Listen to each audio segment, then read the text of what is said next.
met trots geborg deur Lots of Pots.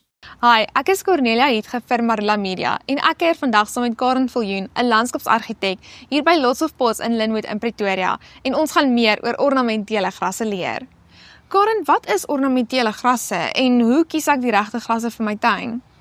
So ornamentele grasse is grasse wat baie mooi fokuspunte maak. So dit gaan jou oog trek na jou tuin toe en dit is ook hoekom mense sulke lekker allerhande verskillende kleure kry en verskillende teksture. So ek sou sê kyk na die area in jou tuin wat jy die grasse wil hê. 'n Goeie wenk, hulle soek almal regtig nogal baie son. So vol son, daar's 'n paar uitsonderinge, maar hulle kleure kom ook baie beter uit as hulle baie son kry. Jy het nou gesê, hulle hou van direkte sonlig. Dit laat my dink, dis 'n baie gemaklike plant wat nie baie versorging nodig het nie. Of is daar een of ander kinkel in die kabel om hierdie aan die gang te hou? Wat ek sien die meeste, is nou wat mense verkeerd doen, is om die grasse af te sny. Kort. Dan lyk hulle eintlik baie lelik. Dan lyk dit soos 'n slegte haarsny.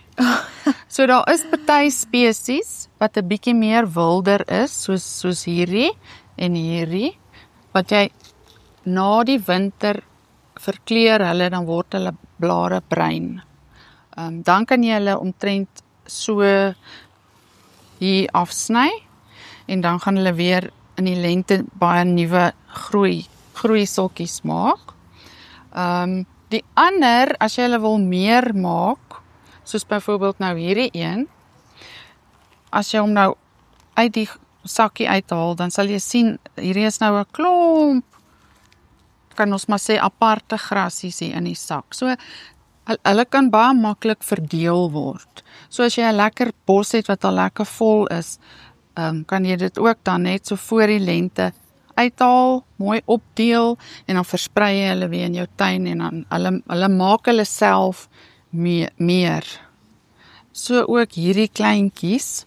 Ek sien jy, daar's nou al baie grasies daar binne. Hierdie is ideaal ook vir as jy nou in jou tuin 'n paadjie pak met trapblokke en daar's daai gapentjie wat jy los, dan kan jy hierdie lekker grasie daar tussenin plant. Hy groei baie maklik ook en hy's nie hoog sodat jou voet daar sal vashak as jy nou loop nie. Ek het nie besef hierdie kleintjie wat jy nou uitgewys het, is 'n ornamentele gras nie. Ek het gedink dit is 'n tipe van 'n grondbedekker. Kan jy dit gebruik as 'n grondbedekker? Gaan dit werk? Ja, jy kan. Hulle val maar net in dieselfde familie of klas van grasse. Soos ek gesê het, jy kry, hulle kweek deesdae sulke mooies met sulke verskillende teksture. Kyk, so mooi blou ja, mooi blou.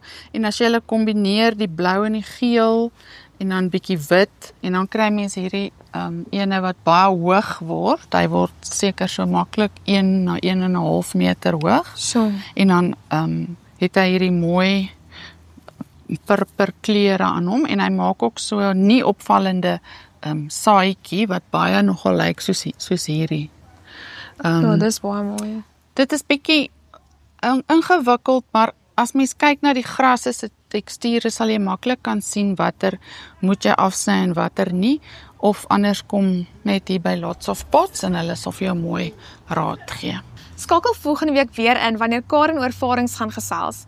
Karen Viljoen is 'n landskapsargitek en tuinkenner wat haar kennis hier by Lots of Pots in Lynnwood met ons deel.